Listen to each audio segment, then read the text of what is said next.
is up, you guys? We are back. Hello. Estamos de regreso. We are back. En un episodio más. Yes, and this is just the two of us for today. I know you Yes. guys kind of got used to having guests, but today it is back to the OGs, actually. OGs.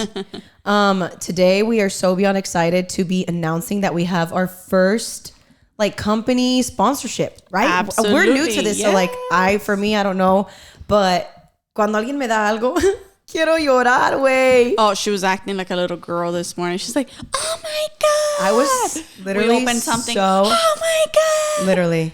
I was like, es que es como la Navidad, que me dan regalos.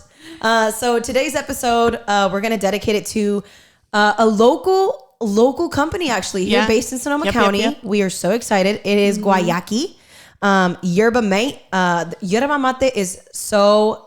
If you know me, you know how much I love yerba mate and how prevalent it is to Sonoma County. Yep, and now nationwide. They're really statewide, they're all across. And nationwide, they are the natural fucking million times better than Red Bull energy drink. They are all natural. Fucking, I love them so much. And I'm one of these people that's like, okay, I want to be a farmer one day. Of course, I'm going to choose the more natural option always. And if you know me, you know how much I just absolutely love shotgunning yerba mates. She loves shotgunning really anything. But since I can't drink alcohol at work, I would shotgun yerba mates. And if anybody from my old job follows me or is seeing this, they will attest to it. This bitch would fucking really, middle of a pandemic, go to the back and just fucking with my fucking keys. Done. So, we got a package from Guayaki and we are so beyond grateful. Shout out to Maria. She has been such an amazing supporter to the podcast. We love you. And really a supporter in a lot of aspects, in my family too. Supporting my mom's little pie business that she's got going on. So thank you.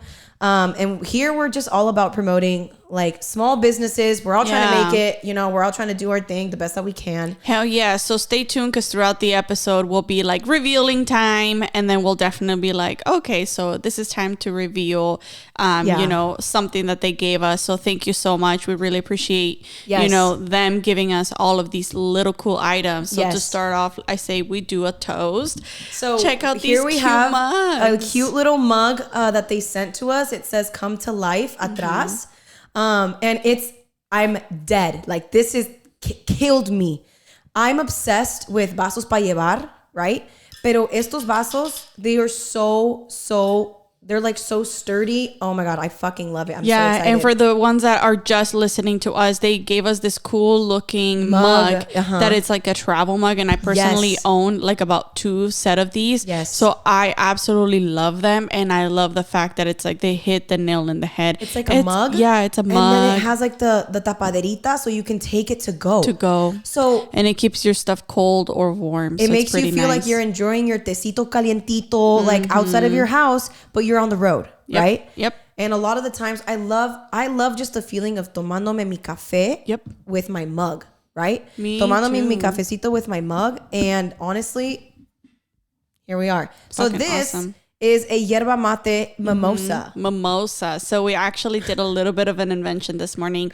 Shout out to Claudia and Adrian. They gifted me a sparkling wine / champagne bottle. It was so good. We had it for breakfast this morning. Oh, yes, and we had some yerba mate. So we decided to mix whatever was left of it with a yerba mate. So yep. Cheers.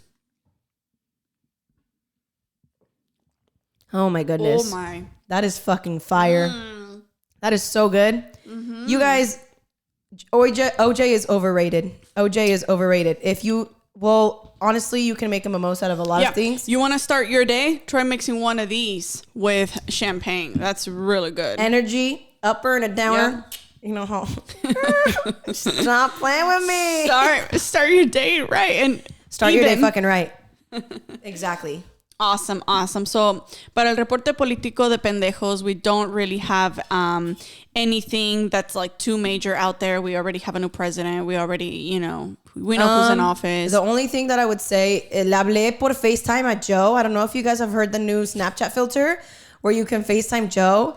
Le hablé y le dije, Joe, queremos la reforma migratoria. Eso, sí, le pedí eso, pero ya están trabajando en eso. Pero le dije, Joe, real quick, honey, the gas prices, they're going a little too high for me. She wants to buy a truck, so... What the fuck is going on? Like, right now, you guys, I don't know if you guys have seen it in your gas prices, but I've been pumping.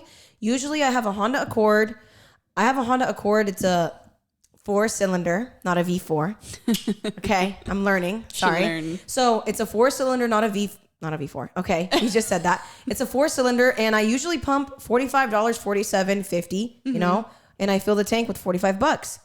Tell me why I've been filling my tank with $60. Yeah. $60 fucking dollars my tank. Dije, puta madre, si no es Imagínate camioneta. teniendo, pues yo manejo un Audi y esa madre pues no le puedes poner nomás the cheap gas, you know, like you actually have to. Y 60 de la barata. Ajá, pues imagínate de la premium. Che madre. Me duele el codo, no manches. La neta, sí, you're rethinking like, fuck, I should have bought a burra. Yeah, right. Las burras no respingan tanto. I quería fancy car. Here you go. That doesn't just come with the cost. Yo feliz con mi Mazda. En Texas lo llenaba con $20 y aquí con 40. I fucking love that car. I miss your Mazda. I miss my Mazda. I miss the stick shift. Yeah, I think when I get my truck, I'm gonna get a little Civic. A little stick shift one. Yeah, they're Baratito. fun. I mean, you think of Jeep. Yeah. It's manual transmission, but it doesn't give me the speed that I crave. I'm a speed racer. She really is. She really fucking is. I smash everywhere I go. That's why her and Christian are like actually perfect for each other. Christian is much more of like a racer, but he's not a smasher. Yeah. He's much like he'll cruise. You know? Yeah. Yo, I fucking determine how fast I can get there. And like fucking just get, you know, like get not crazy. Okay, let me clarify. Not like super crazy where, you know, you're about to cause an accident. But I definitely push my limits. Like sometimes if I'm like stuck and I'm on my way to work. And even though I'm maybe not running late, I'm like, okay, no cops. And I know that there's possibly not a cop. And I see that there's a gap up front. I fucking go in the carpool, smash, merge. I am so diligent with fucking watching out for cops all the time. I'm like, no hay policías atrás de mí. Vámonos, chingue su madre. Chingue su madre. When there was no Yui, no hay policías, chingue su madre. Vámonos. This is all hypothetically speaking, just in the future when I become an attorney or anything like that. You know, hypothetically speaking, that's what I'm thinking in my brain, but I'm not actually admitting to any crimes or anything like that, right? So, to all my this is just for entertainment. To all my fucking Karens that if you're watching ever. Oh my God. No. Repórtenme,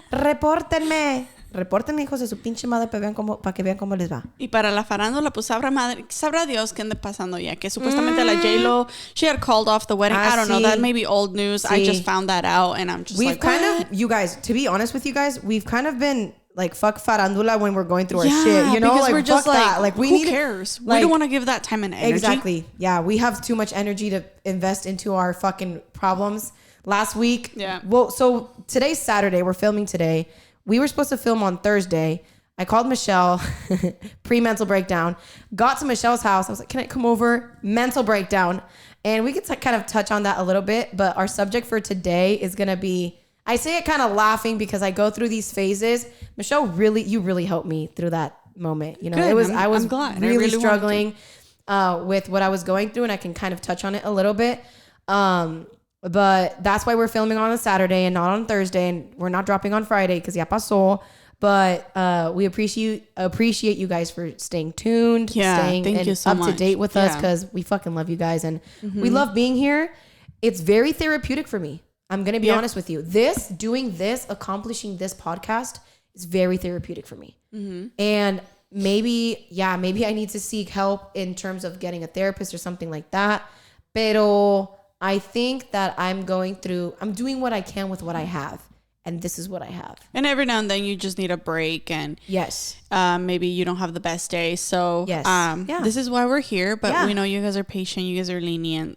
And we love you guys. So we're not necessarily not doing it. We're not going to skip this episode. We still want to get it done, but we're here for you guys. But ultimately, it's very, very important that we're also here for each other and that we're understanding. So that's also a priority. But so today's episode, Michelle, we talked about it. Like I was like, Michelle, what do you want to talk about? Like let's kind of, we're brainstorm, touch bases. We've been going through this domino effect, right? This really amazing domino effect of just talking about shit that we're going through that people can connect with. And what did you, I brought up parents and you agreed. So what do you think? Porque yo pienso que parenting is such a huge thing in the Latino community. And I feel like we see all these crazy memes, que tu mamá, que el domingo se despierta y que no, que quiere, you want to sleep in, like white, they do the comparison between the white folks, no offense, I love you guys, but los comparison, los gringos. Es que when you say white people, I feel like when you say white people, I just feel like you're talking shit, but you're not. Like white people. I'm not. I know the Mexicans. Los gringos. Los gringos. Los de piel clarita. Los güeritos. Los güeritos. Sometimes, like they used to, you're sleeping for the weekend, no worries, you went to school. Ni madres que eso hubiera pasado en nuestras familias, or in the Latin community. No. It's 7 a.m. You're getting up because tenemos que barrer, que trapear, tienes que limpiar tu cuarto, tienes que lavar tu ropa, tienes que hacer esto. You had a bunch of chores, And we kind of touched bases. I can't remember if it was last episode. I think it was where we talked about structure. And then we talked about how men have different responsibilities and how sometimes some men have a different, different chores list than the women, you know what I mean?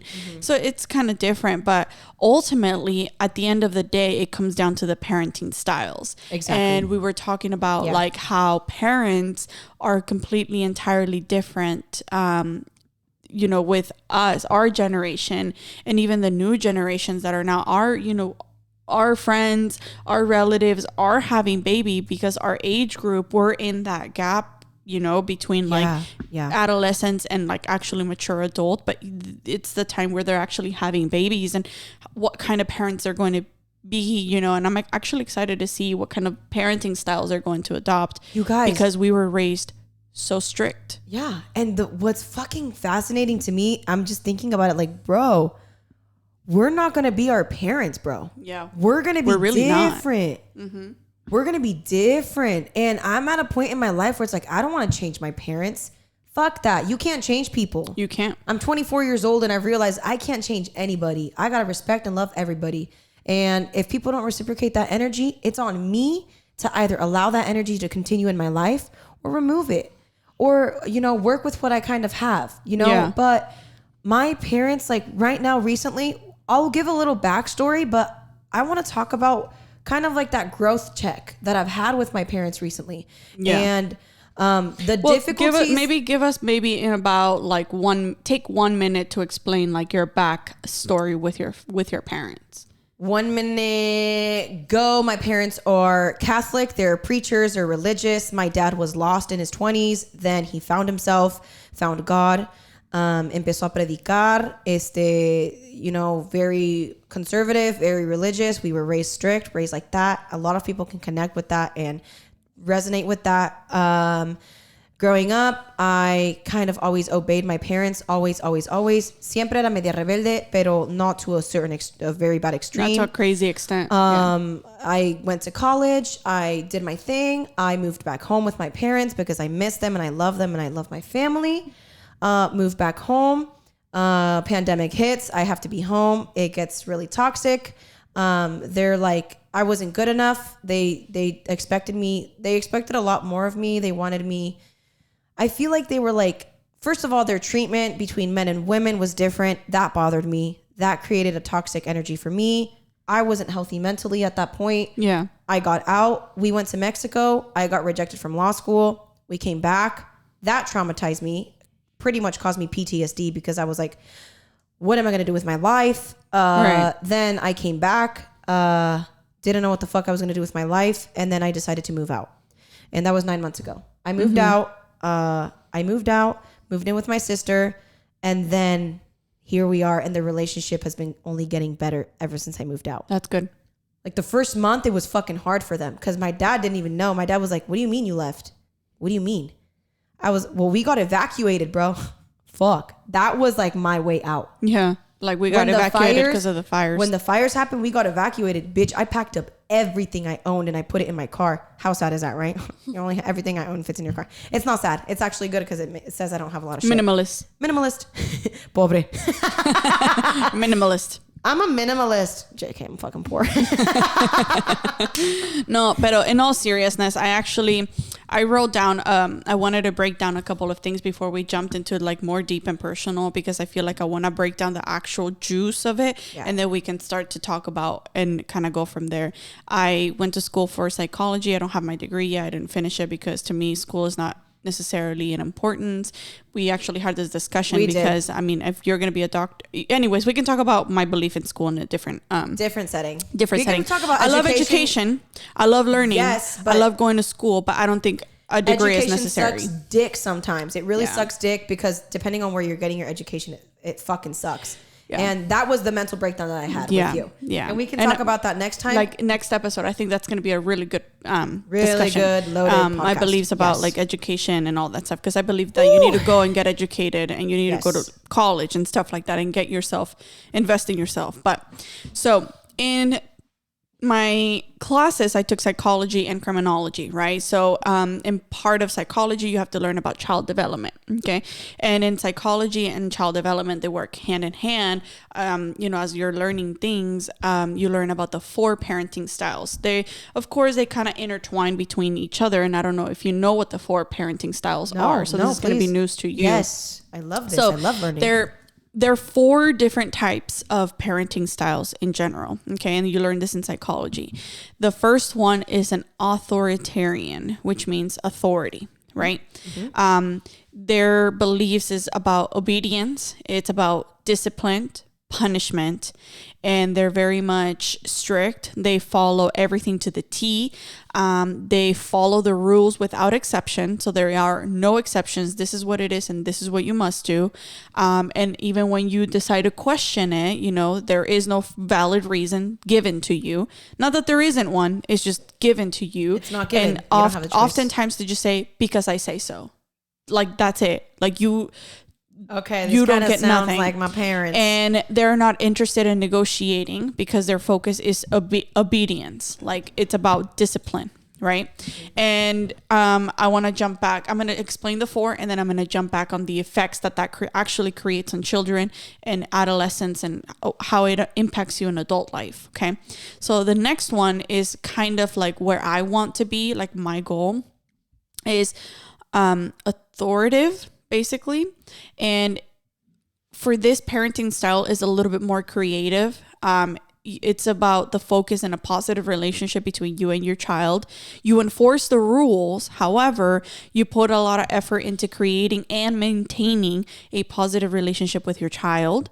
You enforce rules and give consequences. Like, okay, listen, if this doesn't get done, this is what's going to happen.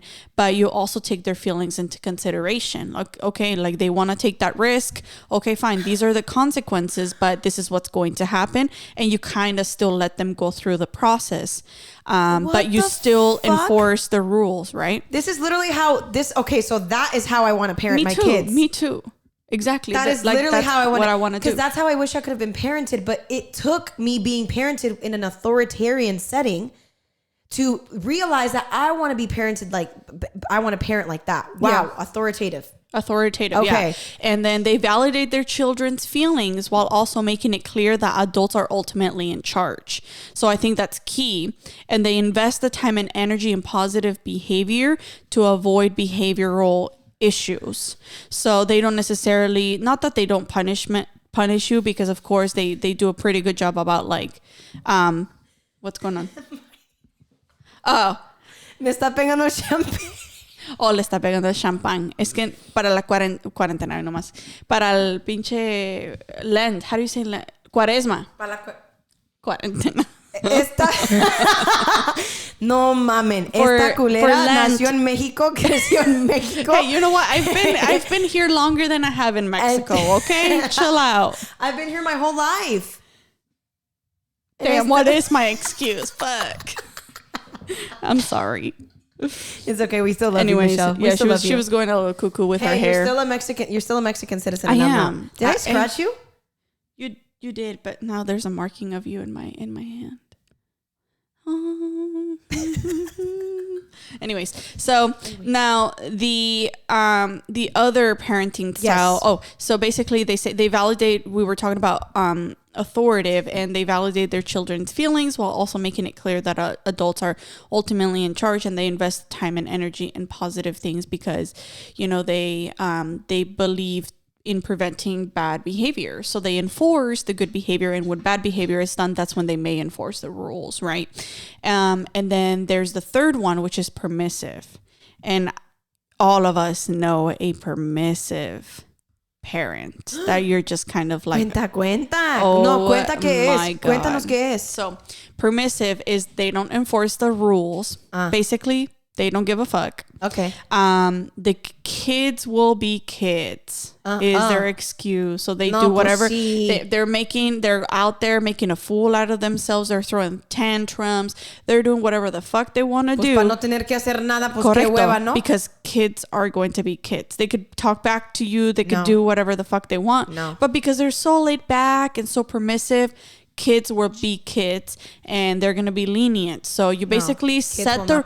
That does not mean... No. Holy shit, she just fucking popped up her knife. You set the rules, but you rarely enforce them, which means like, don't do this. And then they do it, and then you just like, But you know what? That is, okay, that parenting style probably stems from a lack of fucking discipline within the parent. Pero mi papá era así, güey. Y tu papá es lo opuesto de mi papá. Pero tu papá era así. Mi papá es así. Bueno, sí, en teoría, now that I think of it, sí, es así. My dad is so permissive. Es más hippie. My dad is just like, dude, she's just a kid. It's fine. Like, dude, don't even fucking worry about it. Does your dad lack, would you say he lacks discipline? Yeah. He's responsible. Well, he's responsible. Let me clarify. But he's permissive. Like my dad would, I didn't have to beg my dad for anything.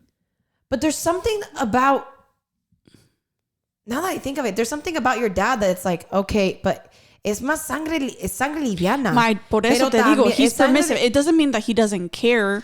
It just means that he's just so laid back and think he's just letting life teach you. He doesn't have to teach you if life is going to teach you. I know, mames, pero también cuando you're a bratty little kid and you don't have to beg for anything. Dad, I want this. Dad, I want that. Okay. Bendito Dios que saliste bien, cabrona, porque no mames. Pues eso, porque mi mamá was more on the authoritarian kind of, you know? She was. A lot of Mexican dads are like that though. And oftentimes though, oftentimes is the way around. The mom is the more lenient and the dad is the more strict. In my case, it was the other way. My mom was the strict and my dad was the permissive. So my parents, those motherfuckers, when they got married, they fucking created one soul. They really took that shit seriously, because those fuckers are like, whenever my dad is lenient, my mom is strict. And whenever my mom is strict, whenever my mom is lenient, my dad is strict.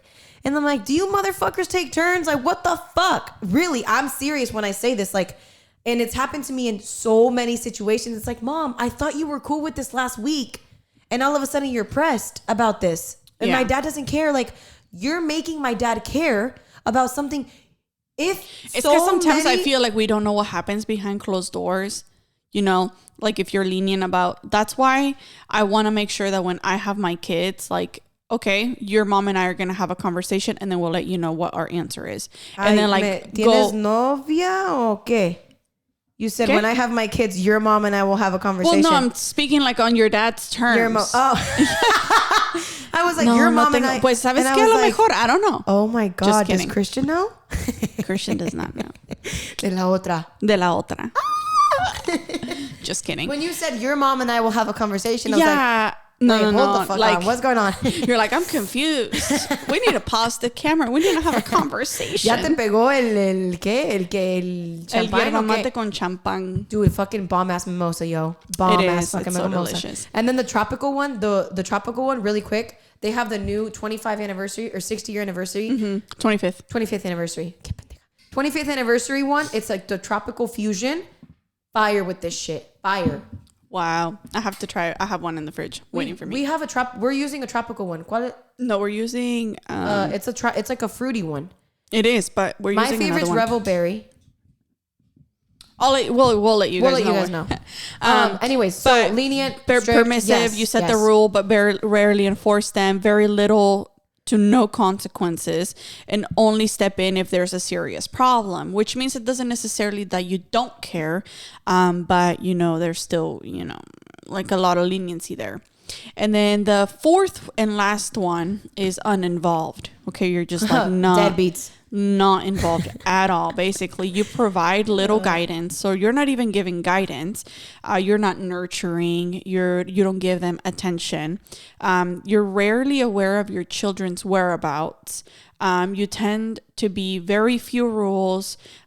Children may not receive as much guidance, nurturing, and parental attention as I mentioned earlier. I think that just was repetitive, but Sorry, go. Uninvolved parents may be neglectful. And actually, a side note that I made on here and another topic that I understand in forms of abuse when we were talking about in psychology, the worst type of abuse on a child, it's not physical. It's not anything like not even sexual. It's neglect. Neglect is the worst form of abuse on a child. And because it doesn't teach them to love themselves. If they don't love me, I would never love myself. There's just so many different issues that can actually bring. I'm not denying that sexual assault is not, like anything less because it's serious, or physical abuse, like you've been hit or beat. But the physical, it's correlated with the neglect because when you're being physically beat or sexually abused, you're being neglected. Your feelings are being neglected. Well, no, this is from parents. No, so I know. This is parenting. No, but sorry, my brain is thinking about this prostitute that got interviewed on, I think I said on TikTok, she got interviewed and the first time she got raped by her dad was when she was 4 years old. Oh my God. And then she saw the video when she was like 14, and when her dad got out of jail, he raped her, continued to rape her. So you could see a significant correlation between, you can tie neglect to when someone is hurting you physically or sexually, they're neglecting. First of all, they're showing you that they neglect your feelings. They don't give a fuck about your feelings. Like, fuck your rights, fuck your feelings, fuck your free will. They're going to do what they want with you. And that is a form of neglect too, because that can really mess you up. Yeah. Like that. That's crazy. And my brain was just thinking about that. Just going, you're giving your thoughts. No. Yeah. And, it's the worst kind of abuse because neglect, like, make you feel like you're not wanted. You're not worth it. You're not valued. That you don't care about them. Like, do whatever the fuck you want. Like, we don't care. And they simply, sometimes they may not even do this out of their own will. They may just be overwhelmed with other problems. They may be going through their own struggle, and maybe you brought a kid into the world. And that's what I wanted to talk about. By accident. Yeah. Like work, paying bills, and managing a household may be a little rough. And so then therefore the child gets neglected. So within the Latinx community, I would say that you see this a lot, but you see this on two different reasons. Hay los papás que tienen que trabajar todos los días, tienen que trabajar 2 trabajos, no tienen tiempo para los hijos, porque tienen que trabajar. Esa es la vida inmigrante, ¿no? La vida que tienes que trabajar porque lo que ganas no es suficiente, porque no tienen los papeles ni los recursos para ir a agarrar otro trabajo más bueno. Ok, yo lo entiendo eso.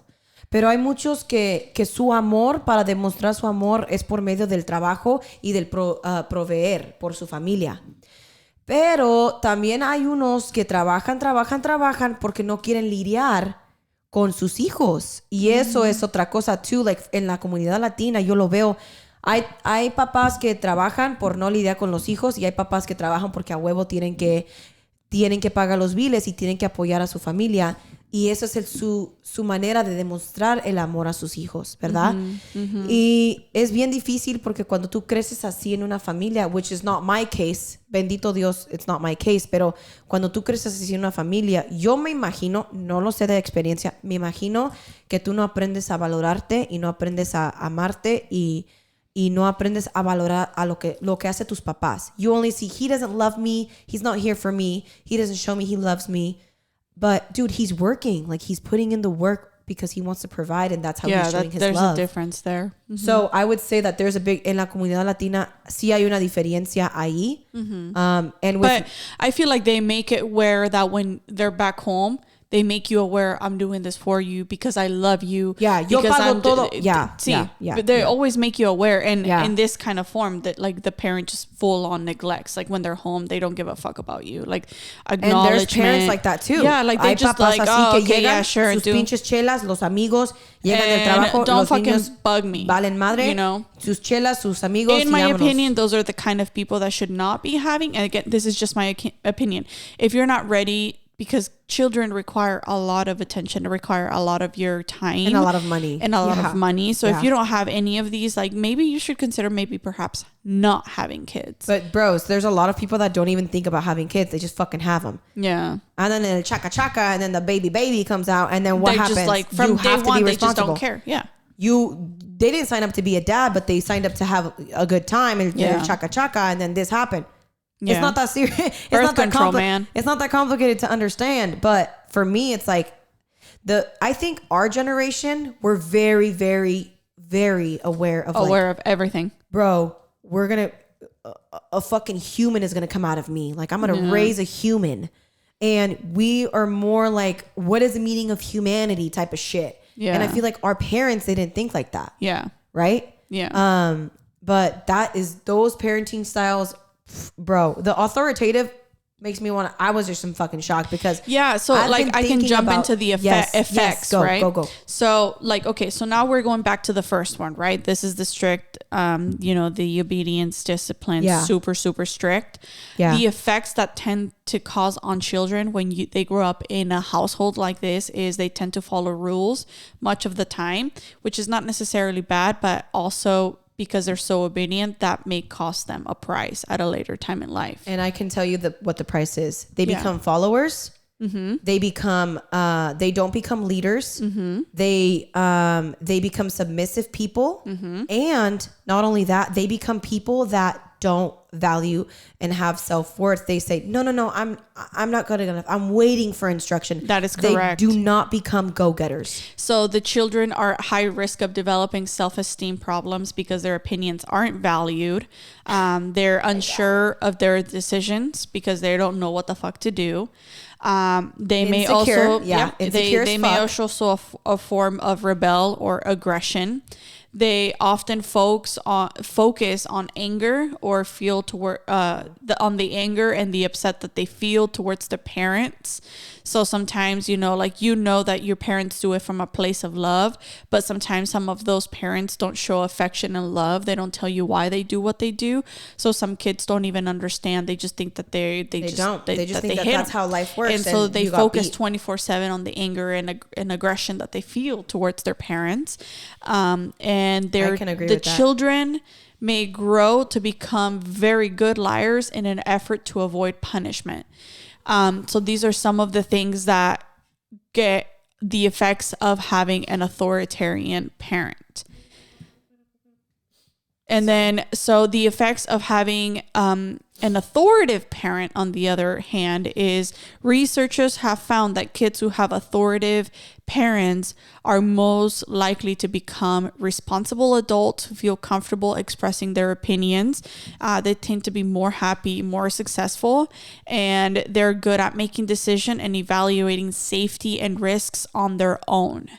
So that's, again, where oh my God, I literally want to be a fucking mom already. Yeah, right? Fuck. Now, the effects of having a permissive parent, like when you're talking about like someone who is like super permissive, is the kids will grow up with permissive parents are more likely to struggle academically because they're not taught structure per se, as we were talking about last podcast. They may exhibit more behavioral problems and they don't appreciate authority or rules, so they lack respect. And they have a low self. They lack respect, and I've met a lot of fucking kids like that who lack respect for authority, and it's because their parents either didn't invest the time in not raising them or being strict, but they literally they're fucking effects permissive. That's it. And I fucking can't stand kids like that. For me, it's like, estás pinche echando... niño mocoso, te voy a dar una pinche cachetada que no eres mi hijo.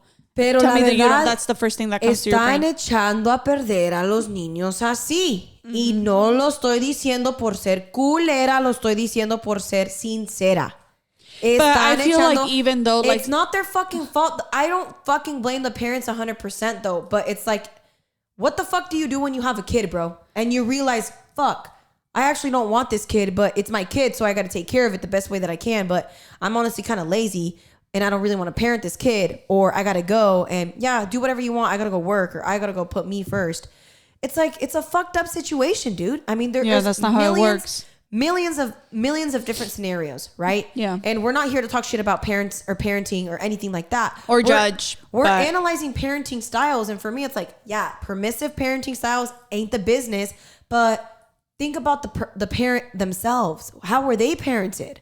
What are they going through? They probably didn't even want a kid, but they wanted the chaka chaka. And you know what happened with the chaka chaka? Chaka chaka is real good. The baby came out after the chaka chaka, right? So like... shit. It sucks, but like for me it's like fuck, dude, honestly. But the other part's like, why would that's their kid. What choice? My doorbell just rang. What choices do you have? Oh my god, was that your Amazon? I think so. Amazon, if you're listening, sponsor us. I know, for real. I always shop through you guys. She's an Amazon whore. You multi-billion-dollar fucking cocksucking corporation that doesn't pay their employees enough money. After you became multi-trillion-dollar corporation with the fucking pandemic. Pay your fucking people enough money, you cocksuckers. Fuck. And you are equipped enough to know the locations and the pay rates that you could pay everybody. Anyways, doesn't matter. So fuck Amazon. I love you. Actually, I use Amazon all the time. Sorry about that. Fuck Amazon. But anyway, so bringing it back, those people, for those real. kids, like, we're not here to be like, fuck that shit. Blah blah blah blah blah. We're here to we're bringing out the parenting because we wanted to discuss parenting. Yeah. And then I think we could just move forward to talking about our parenting styles. Correct. And for me, I want to have like go. Let me just finish this up before so that we can just wrap it up with this, because I wanted to give you like the actual psychology perspective aspect of things. This is great though, because and then we can go ahead and just break it down and analyze into like, okay, you know what, I had this type of parent and then you had this type of parent. Yes. So again, going back to the permissive children who grew up with permissive parents or permissive style, they have a low self-esteem and may report a lot of sadness as well, and they're at a higher risk of health problems. And this is huge because these parents, they just, I want McDonald's, I want this, I want that. And we both know that when you're a kid, you lean for candy, you lean for all of the bad, unhealthy choices. Facts. Yeah. And so that when you live in a permissive household, it's actually more likely that you're going to develop health problems going on forward. I think that, oh my God, this is so fascinating because you guys, I studied this. Everything is correlated. Socioeconomic level is correlated to parenting styles and psychology. And if education, depending, these parenting styles are based and they differ based on the education that the parents have, based on their socioeconomic standing. Yes, for permissive, you can get McDonald's every single day. But if you're at a really high socioeconomic standing and you're really educated, you could still be a permissive parent and be like, hey, you want that? You can have that. Have the cook make you whatever the fuck you want. Right? So it's so fascinating to see these things and understand that parenting styles, they shift, and some people that are at a higher socioeconomic standing and really don't fucking, they may just be completely uninvolved because they're and they let some fucking nanny or butler fucking whatever raise their kids. Yep, exactly. Damn, and dude. Actually, and you want to know, when you're an uninvolved parent or something, that I was saying, not only do they get affected by all of the effects from all of the parenting styles, right. But they also exhibit frequent behavioral problems and rank very, very low in happiness. So uninvolved parenting is, of course, the worst one. No. And because it sucks. But I think uninvolved parenting also is very much correlated with, okay, look at fucking this bitch from The Life of Zach and Cody. Yeah. This bitch, fucking Brenda Song. That girl. Yes. The Tipton girl. How fucked up she kind of was throughout the thing because her dad was so rich but uninvolved and she never felt love. So she kind of had these issues and insecurities. I can see that. But then I could see deadbeat dads that just aren't in the picture and how that fucking fucks up the upbringing of the kids, bro. Like they got to learn life on their own. They got to learn life. And if they're not the resilient ones who have it in them naturally will, surpass this and, be affected by it and learn from it. Yeah. But ultimately at the end of the day, they're going to surpass it and excel. Unfortunately, like again, when you have kids, you got to teach them. You can't be too lenient, but you can't be too strict because you have to have a very balanced way of parenting, right? Yeah. So now that you know the 4 types of overall parenting, now we can move on to the discussions that you were talking about. Like I think mainly the discussion that I wanted to have was that in the last 9 months that I've been moved out, and I'm growing so much, you guys have no idea. I'm not the same person that I was 8 months ago. And it makes me even kind of emotional too, because it's like, how was it that I was so stagnant with my life for so long? Like, I feel like I was just living life. And yeah, I was growing gradually, but right now mentally I'm growing so much more. Mm-hmm. And one of the biggest reasons behind the mental breakdown that I had, it really all just had to do with fucking money at the end of the day and like paying for your education. And it was something that I went through at a later date in my life because there's people that are in the middle class that don't qualify for FAFSA like I did, and they have to pay for everything themselves. So not only si se quieren superar, you have to pay so much fucking money that you're coming out with up to your neck in debt. Yeah. But to get a master's or a PhD or to go and become a doctor, you're like $400,000 or $500,000. You're a house deep, bro.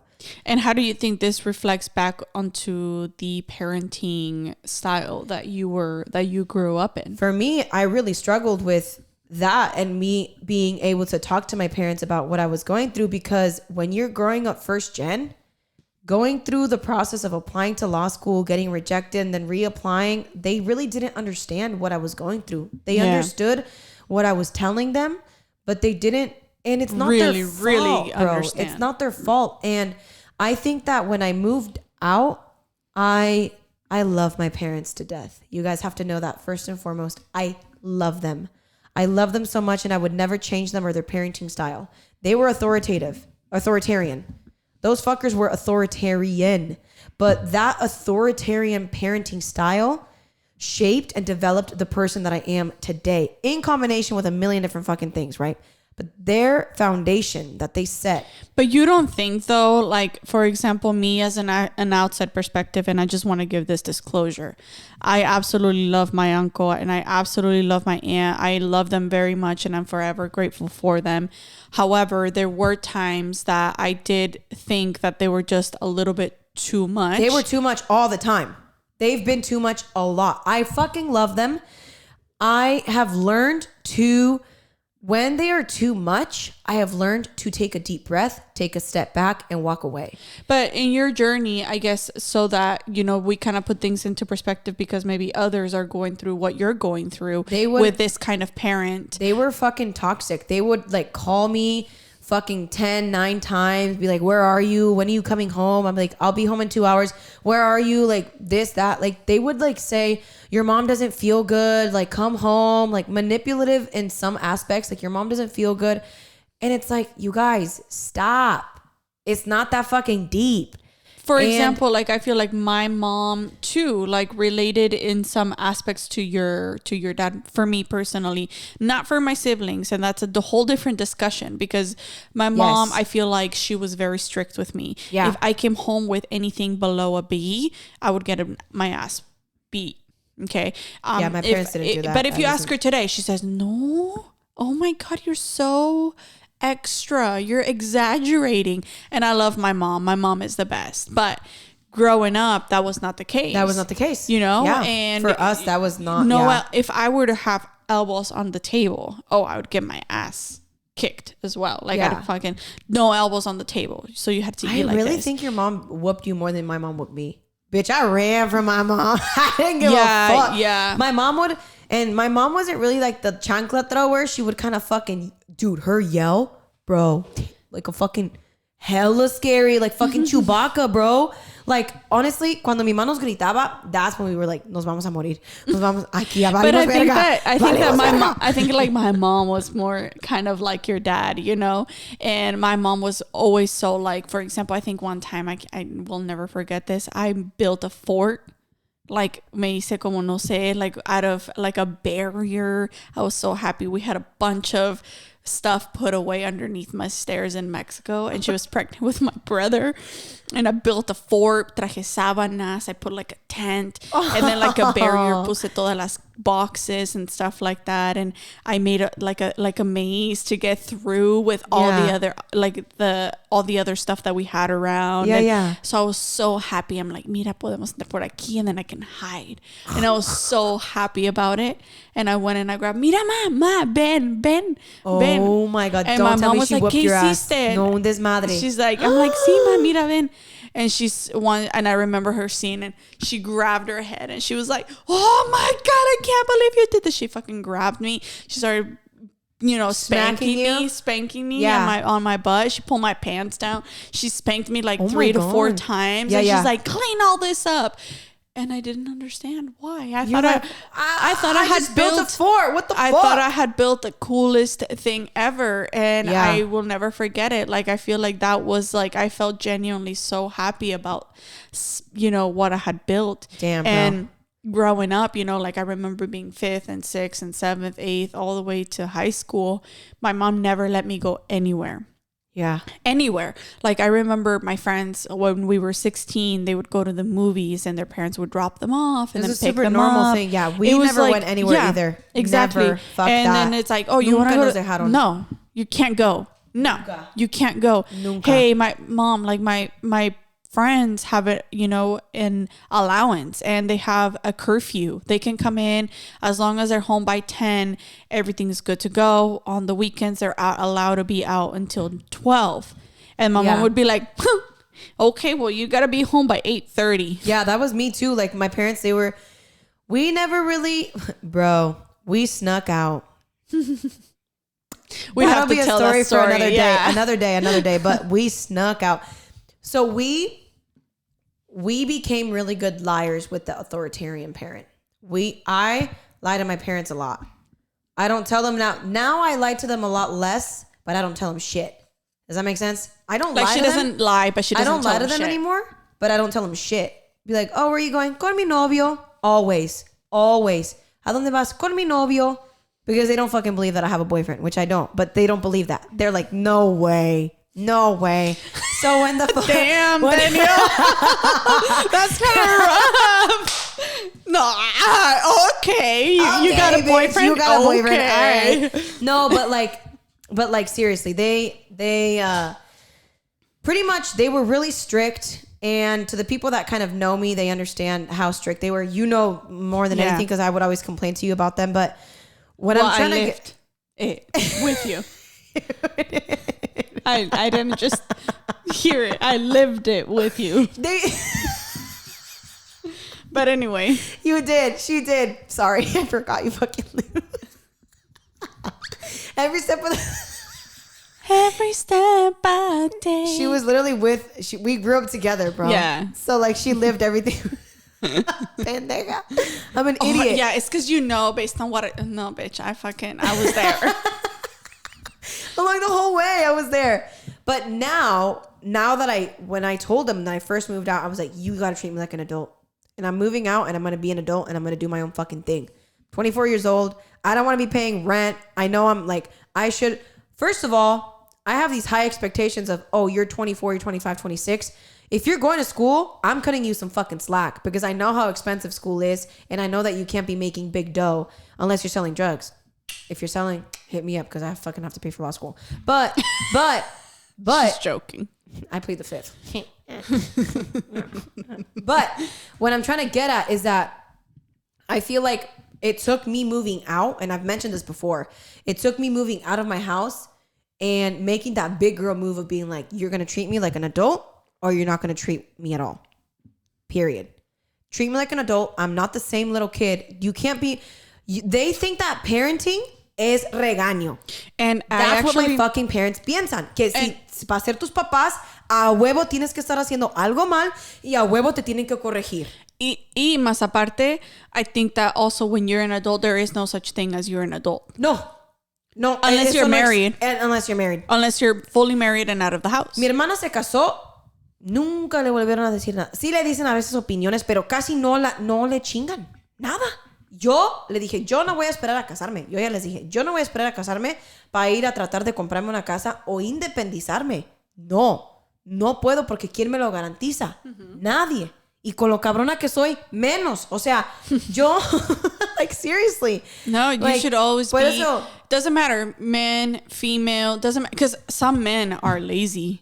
Let me just tell you. You meet some 30-year-old men, even 40 sometimes. They're still living with mommy and daddy. Yeah. I've seen that. And I'm just like, and they're comfortable. Bro, I mean, they're comfortable. Like, why didn't you, like, make an effort to build something for your name? Like, get your own shit. You know what I mean? Yeah. Like, I remember being 19, 20. I was 20 years old when I bought my first home. Yeah.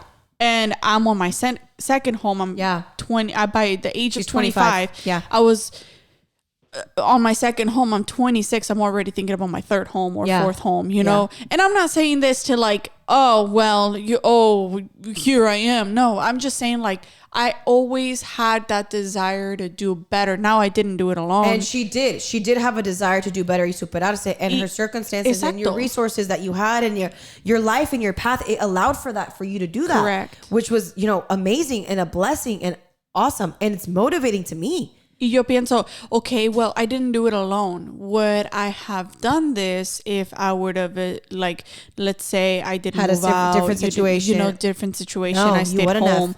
I stayed home with my parents. But I'm like, no, because I started working at 15 years old. Yep. By myself. I think earlier than that. I was 15. We were selling... Bro, when you started working... working. Like when we were 14, kids. Pero 13. vendiendo naranjas, güey. Sí.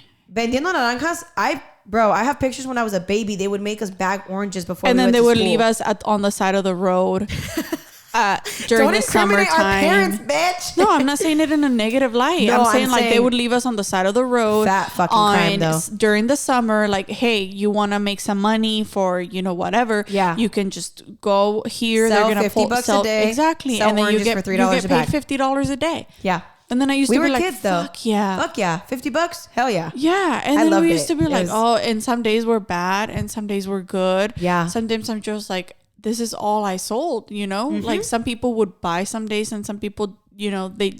So estábamos, la neta, and this is the other thing about my parents that when I describe my parents and when people, if anybody ever asks me, no fue fácil, pero mis padres me criaron en una cuna de oro. Mm-hmm. Pero mi oro son los valores, las ganas de trabajar, los modales, las virtudes que me dieron, que me ayudaron a encontrar. Esa es mi cuna de oro. Y vale más una cuna de oro de valores, de respeto, de disciplina, de todo esto. Because it reflects who you are. Because dude, that is a cuna de oro right there. Mm-hmm. The real cuna de oro. Not fucking money, te doy todo here. Have your fucking car here, you're 16, nothing. No, everything. Fuck that energy. Even, like, for example, when I grow, like, for right now, I'm working on right now, I'm very much about building my passive income and building my wealth and building a name for myself, right? Mm-hmm. But when I have kids, when they're 18, I really hope and I pray to God that I'm well off, to the point where I may be able to afford. I still plan on making my kids like, oh, you want a car? Work for your car. I can help you fill out your application for Jack in the Box if you need to. I don't know if we're going to have Jack in the Box. I'm just saying Jack in the Box because it's like 2 blocks away from here. Yeah. But I'd be more than glad to teach you what it takes. Or if you, even if you have your own business, starting them young to working them. I want to have teaching a fucking them about property, finances, a rancho, having them fucking work since they're young because it fucking worked for me. And I don't mind if my kids drive a Tesla when they're 16 years old. My brother's 19 and he drives a Tesla. But work for the fucking Tesla. Oh, I thought it was so cool when I was like, what? I've saved enough money like You got your fucking Acura. My very first car was a fucking Acura RSX. Yes. Yes. There's one parked outside my front. But yeah, I didn't settle for basic because I've always had the desire to grow and go for what I want. And that also stems. I know. Are you done with yours? I'm almost done. I'm almost done with mine too. We're gonna take a little break in a minute in a second. But anyways, just kind of tying it back and to summarize, my mom was very, very strict, but at the same time, I felt like I appreciate for her to be strict up until a certain time of age, because I felt like, dude, I'm such a good fucking kid. Like, I was such a good kid. I had 4.0. I didn't do drugs. I drank. I got caught drunk at 15 years of age. But anyways, that's one of the biggest struggles with my parents too. I'm a good fucking kid. Like, I really wish you guys could see some of my friends. No, you know? For me, it's like, I'm a good fucking kid. I love hoes. Don't fucking get me wrong. I'm not shaming anybody. But to them, they're not about the whole life. I'm about the whole life. Love hoes.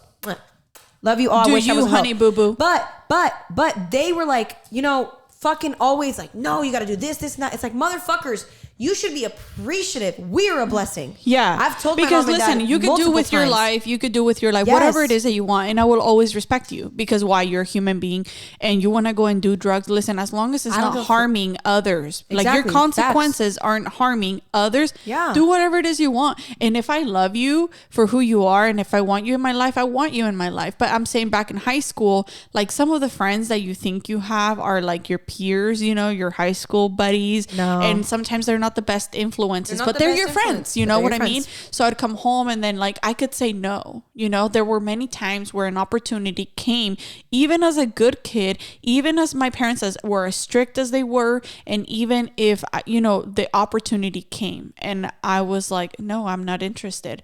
Not because I didn't want to try it. It was because I was just like, the first time it doesn't call for me. And if I wanted to experiment with it, I would have. Yeah. With a drug or something, or like marijuana, whatever. But I was like, no, I'm okay. I'm actually genuinely not interested. Yeah. So to me, it was just like if I were to come home and if I would have expressed that to my mom, oh my God, she would have fainted. But not only would she have fainted, she would have beat my ass. And I think that at one point when I turned 18, I had my car, I had my own money, I helped pay the bills, I pitched in for rent, for money, for groceries, for everything. And one time I came home and my mom, like she would do this sometimes. She'd be like, she'd smell me, like to see if I smelled like liquor. Yeah, and I'd be like, before you smell me, I drank 2 beers. I don't. I cap. My God. My mom threw the biggest fit. She was like, you're not allowed to go out anywhere else. You can't do this. I'm like, smell me. Do I smell it? She's like, well, no, but still. I'm like, so just know that I could have lied. And just know that I could have not told you that. And I want you to know that I'm an adult and I have to start making my own decisions. I have my own car. I work. She honestly, at that time, I really just kind of put things into perspective to her. And she was like, oh, shit. And so it took about a week. And then when I came back and I told my mom, I'm like, Mom, I'm going to go out. She was like, and this is what she said to me. She said, okay, if you drink, don't drive. Call me. I don't care. And I said, is this my mom? I don't need my parents to Claudia? do that. That's fucking dope. I don't need my parents to do that. I've accepted that they will never do that. But for me, it's like I've yelled at my mom and my dad multiple times, and and when I yell at them, it's out of love. You guys don't think that I'm a disrespectful whore, because I'm not. But you're not. You're really not. If anything, you love your parents so much, and I don't think I've like.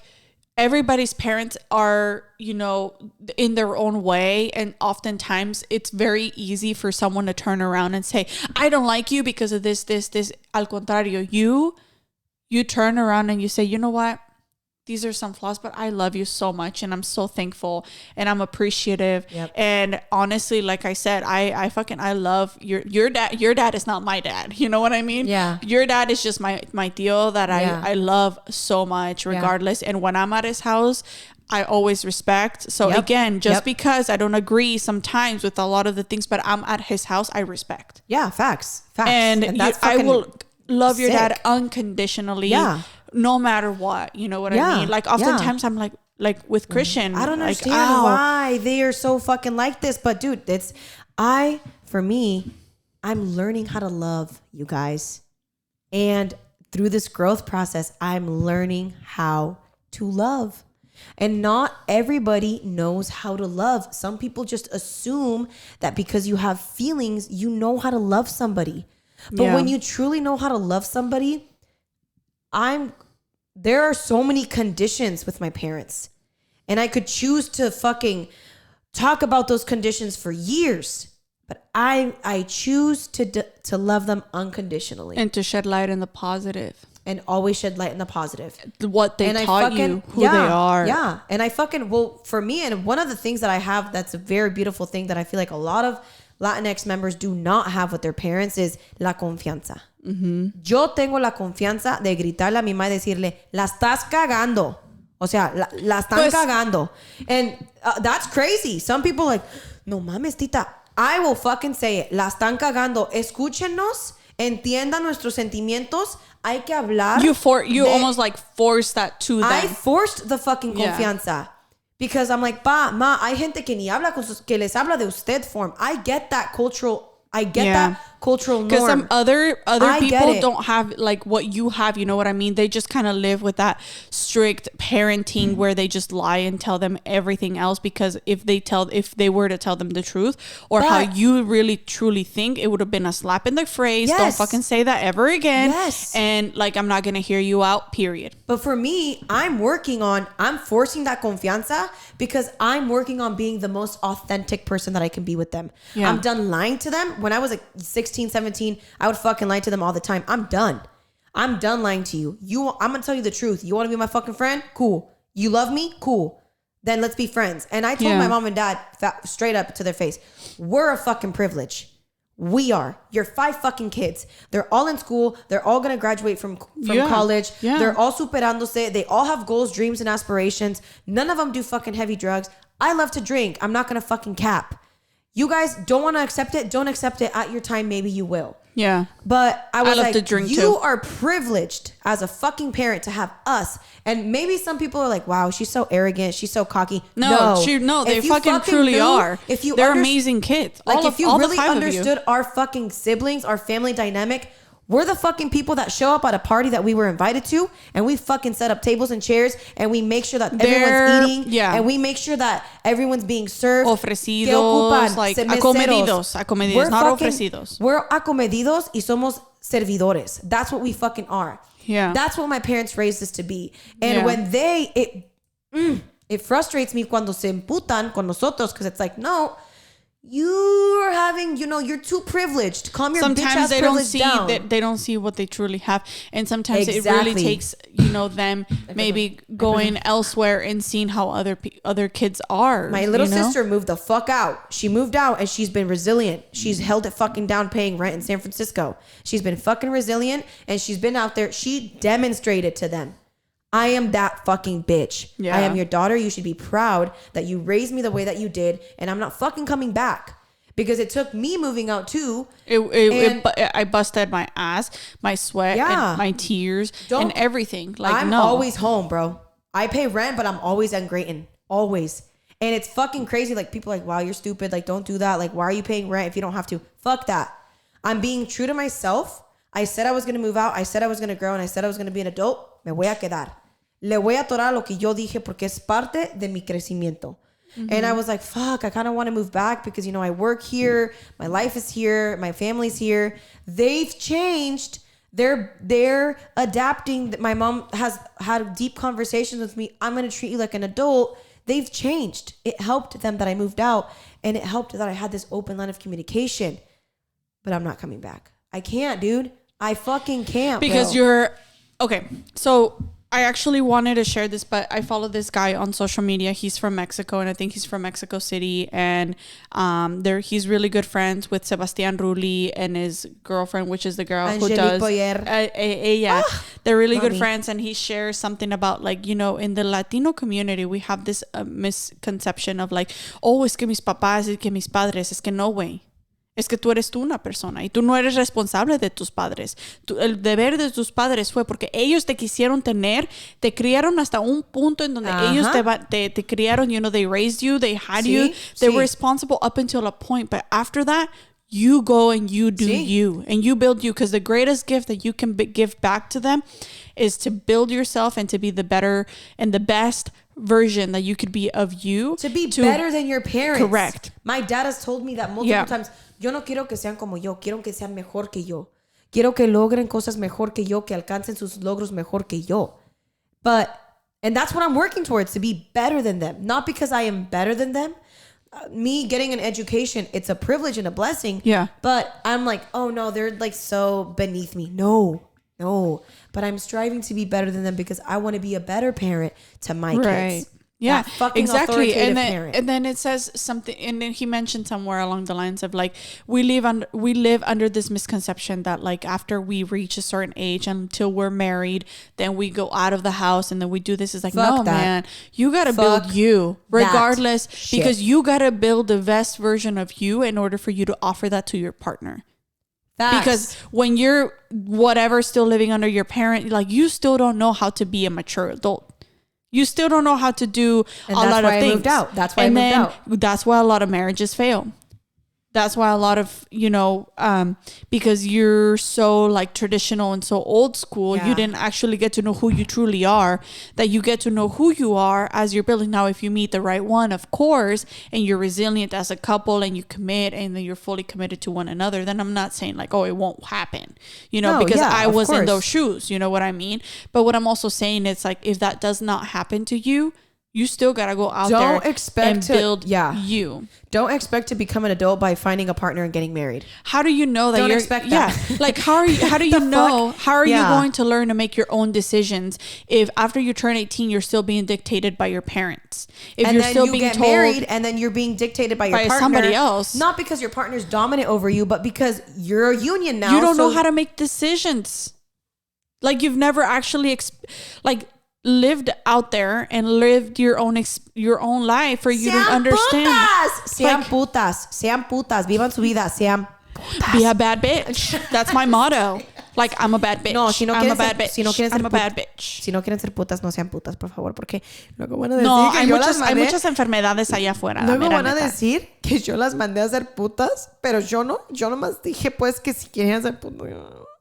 Yeah, no, there's a lot of this. No, just kidding. Know your worth too. No, sepan su valor. Please know your worth. I mean, unless you're doing it because, you know, there's a need, whatever. But know your worth. Like, don't diminish yourself. Ámense, quiéranse, cuídense, respétense. Because there's a difference if you're effing around or you're hoeing around, but you know your worth, and then you can walk away from any situation. But if you're out there because you're so insecure and you need male attention, and so therefore you're whoring around seeking and resolving your daddy issues, then that's an issue. No, don't do that. Don't do to that. a therapist or watch us. Call me. Build you. Be a boss, and then you know, do whatever it is that you want to do. Do what you want to do.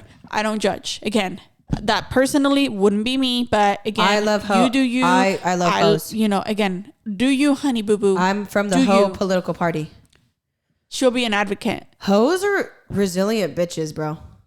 I mean, it really depends, because there's some out there that will just fuck your boyfriend, no fucks given, and there's got to be some respect. All right, there's some out there that they just don't value and respect other women. There's boundaries to that. Listen, if the guy is single, you're single, and the both of you are just kind of like, okay, well, listen, I don't want a relationship, but like, you're kind of cute, so let's get to know each other. But no, I mean, just like for me, it's like hoes are just like they don't even like. For me, I don't know. For me, I love hoes because for me, hoes are just like confident bitches, and I love that's not a hoe. That's a confident girl. No, a hoe is someone who's just fucking a bunch of guys. No, but that's the literal determination or a definition. Yeah, but they're confident enough to go and fuck a bunch of guys. I'm not confident enough to go do that. Just go hoe. around. Okay, so then you're talking about building confidence, because sometimes it's not confidence. It's because they got daddy issues. I was in Montana, some of them have daddy issues and they don't know self-respect, and a lot of them they don't know self-worth. The problem, but that's where it's like, okay, let's work on it. How can you work on that? Like, why do you have such a desire to go fuck a man who you clearly know it's in another relationship? What are you trying to fill? You know what I mean? That's why I'm like, okay, there's a fine line between like, okay, I respect you, but like, you also got to respect. You can't just like, I respect you, but you also got to give some respect back. You can't just be doing that. Like, come on. Don't get cold. I mean, unless the couple has an open relationship, then that's a whole different story. But now we're digging into this super. We were deep on parenting, now we're on hoes. Yeah. I was just saying that I'm from the whole political party. I love hoes. Again, not all hoes, because some hoes have been rude to me. Some hoes are like, ugh. They look down on me like I'm beneath them. You're on the whole political party until someone's trying to fuck your boyfriend. If someone's trying to fuck my man and my man fucks them, no, that wasn't my man. No, that's what I mean. But that's what I mean, until they're trying to fuck your boyfriend. Because but then your boyfriend, that's where where you got to trust your boyfriend. But you're still not going to like the other bitch that try to make an attempt. If someone was trying to fuck my boyfriend, honestly, dude, I'm going to be very real with you. If someone was trying to fuck my boyfriend knowing that he had a boyfriend, I would genuinely... A girlfriend. Knowing that she had a girlfriend. I'm a man. Knowing that he had a girlfriend. Knowing that he had a girlfriend. Or boyfriend. I'm a man. But knowing that I would genuinely, depending on the situation and the energy that girl gave me, I would probably sit down with her and be like, hey, dude, like, what's going on? Talk to me. Like, the healthy thing to do would be to sit her down and be like, woman to woman, what made you feel that was okay? Yeah. You good? Are you good? Because I would love to do that to someone. Yeah. And help them grow. Be like, but that's what I mean. Baby, are you good? That's not a hoe built on confidence. That's a girl trying to fix her issues. Built on fuck other women. I'm gonna fuck your man because I'm hot and or whatever. That's what I mean. It's all with the self. Yeah, bro. That's what I mean. So like, it's all with the self. Again, like, girl, love yourself. Like, know your worth. And if that guy is taken, it's not worth. But some girls love themselves so much that they're like, yeah, I'm so fucking hot. I can get any man. But that all has to do back to psychology. Probably. Yeah, daddy issues. You're probably right. Daddy issues. So it's just like, listen, I love a confident bitch. But I would love to talk to a woman that's trying to fuck my man. I love a bad bitch. That's why I say I'm a bad bitch. And I love a bad bitch. But, I mean, and if a bad bitch is hoeing around, then it's like, okay, girl, I see you. Because if I was to be hoeing, well, not everyone wants a man. Not everyone wants a committed relationship. Not everybody wants kids. Correct. Not everybody wants a lot of that shit. But if you're confident, like if you're mentally right, you're a bad bitch. Better to not mess with somebody else's man. Very damn well that you're not. That's taboo. She's really about this whole messing with someone's man right now. Is someone trying to get with a Christian? No. And if you are, honey, good luck. Okay, because let me just tell you. She's really about that right now. I was like, oh my god, is there something you're not telling me? No, I'm talking about like daddy issues. Oh no, yeah. I'm sure. Christian's a good looking guy. I'm telling you, he's a fucking cutie pie. But then again, guys also have to deal with the issues. Baby. He's my chicky baby. He's our chicky baby. I'm not worried. But what I'm trying to say, it's like, okay, because I'm more of the because we're talking about hoes, and hoes have that tendency. So I'm just like, I don't know. For me, it's like, I love hoes. That's all I can say. I love hoes. And honestly, not every hoe vibes with me. And some hoes vibe with me. Some hoes don't. Okay, segue into another packet that Yerba Mate gave us. Yeah. Let's do it. Okay, so we unboxed everything, and let's fucking show you guys what we got. Okay, so the first thing we got. Okay, so we got this little thing. It's a gourd and bombilla. Be very descriptive for those that are just like listening. The gourd ceremony. The cebador prepares, I really hope I pronounced that correctly. Please correct me if I'm wrong. The cebador prepares and serves yerba mate. The gourd is prepared using yerba mate and water, then sipped through the bombilla straw with filter. So la bombilla es el straw con el filter, okay? And you put your yerba mate, you put your water, and the bombilla pretty much filters it out. How did you... Oh my god, you guys. Okay, so I used to drink a lot of yerba mate tea when I was in high school. Okay, is this what you said? The gourd is prepared by using the yerba mate in water and then sip through the bombilla straw. So basically you put the ground, they kind of have a little picture right here. So basically what you do. I love it when makeup bitches go like this. Look. Yeah. So. Oh no, they have to block the thing. Oh yeah. Okay. Fucking makeup gurus are like, yeah, so this product right here, it's like the fucking And for those of you listening, we're just putting our hand like right behind the product to like showcase. Facts. So here we go.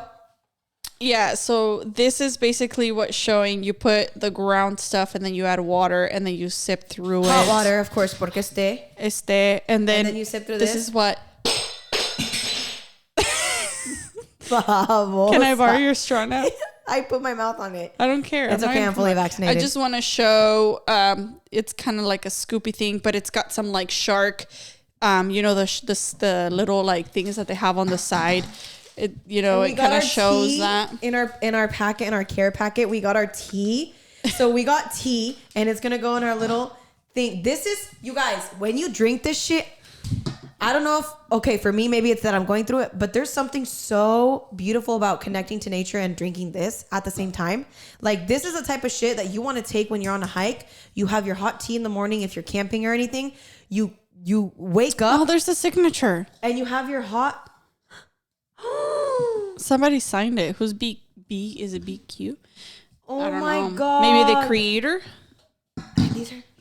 A ver. You guys, this is the cutest thing of my life. Okay, so this is our little our bombilla and our gourd. Okay, and then we got our little mugs, and then we got oh my god, and then we got a little shirt. Look, contains 40 milligrams of caffeine per serving. Ay, perdón. Look how cute. Oh my god! For those of you listening, it's a white T-shirt with a cute logo, and it displays the continent of Africa, right? No, South America. Oh shit. Sudamérica. Pendeja. Ay, mi chula. Ya no sé. Y fuera. Okay, now as a ceremonial thing. So Michelle, please continue. End our session here. Tita is very popular for doing a few things here and there. Some hoeing, I don't know. That's why maybe she defends. No, not hoeing. Because I get cold. Oh, she gets dry. Cold babosa, not dry. Sometimes I have dry coochie energy when men are coming at me a fucking certain way. Like, sí, mamacita. It's like, ay, qué vergas. No. But I'm like, no. She would like to shotgun. I'm going to show you. Okay, so for the people that know me, they know that I love shotgunning shit. She does. So I'm going to shotgun this. Not just drinks. I have a video of me shotgunning this yerba mate with my grandma, and then I have multiple videos of me shotgunning yerba mates at work, and then yeah. Okay, let's do it. Also, you guys, I started my succulent arrangement business. Oh my god, before we do this, Michelle, please explain. Michelle, please. Oh, actually, give me that one because I really like that one. That one is already sold, but I love doing succulent arrangement, guys, and I actually started my own page, and I love to do terrariums. I love working with succulents. I think they're just like so. She likes to suck. I mean, that's just a side fact. And I love beautiful terrains like this, and this is. So follow my page on Instagram. I launched my own business, guys. She launched her own business. I'm so fucking proud of her. I have my business that's coming in the work too, and can't wait to talk share about it with women you guys. entrepreneurs. Women entrepreneurs. We're so excited. The podcast was one of the things on the checklist. Her succulent business. It's already on the checklist. Yep. And we're growing, thriving, and we fucking love you all. We just cannot wait to be sharing our life with you, pretty much. Yes. Okay. But so shotgun it. Okay. Oh my god. Do you want to get a video of me? A video of me doing for sure. It? Okay. Okay, you got to do it quick because that thing is, I think. Okay, Okay, so the problem here is that... Oh, well, I'll shotgun it like this because I have my nail. So what you want to do, if you don't know how to shotgun, you have to open up a hole. Right? You have to open up a hole. And then because I'm going to open it like this, which is not ideal, but I'm doing it because I don't have nails. So here we go. Salud. Pura vida mai. Thank you very much for the yerba. We love you. And thank you, everybody, for watching and staying tuned. Thank you for sponsoring this episode. Here we go.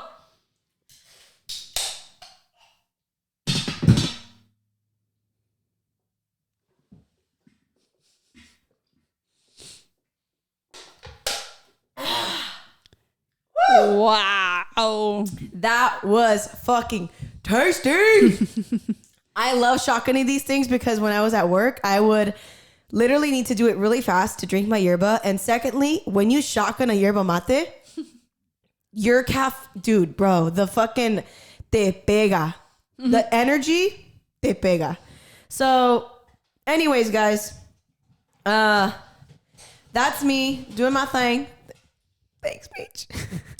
Yes, guys, thank you so much. We greatly, greatly appreciate it. Please, this just goes to show, a little bit of support your local artists. Business, artists, you guys, please.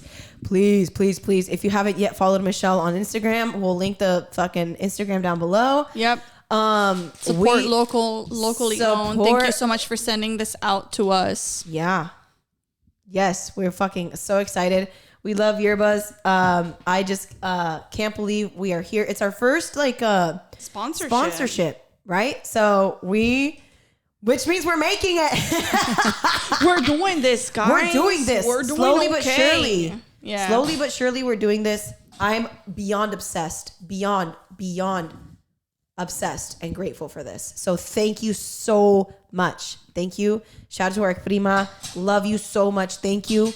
And then this is lit. Lit as fuck. A1, you have no idea. I'm so excited. Thank you, Guayaki. We love you. Thank you so much. And stay tuned for next week's episode. We're going to talk about having a mental breakdown. And I laugh about it because... nervous laugh. What else can we do about it? I had this conversation with my coworker yesterday. And I was like, yeah, you know what? Fuck it. We just need to live our day to day and be happy. So yesterday after work, I had a mental breakdown. Tell me why my coworker starts fucking choking of how funny how hard she was laughing. She was going crazy. She's like, I can imagine. How can you say you live your life being happy every day and then you're like, yeah. Oh so yeah, I had a mental breakdown. Listen about that.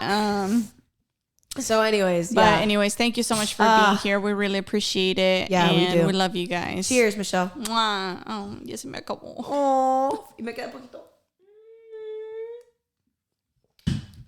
All right. Oh my. This is what she meant to do. We always get it wrong.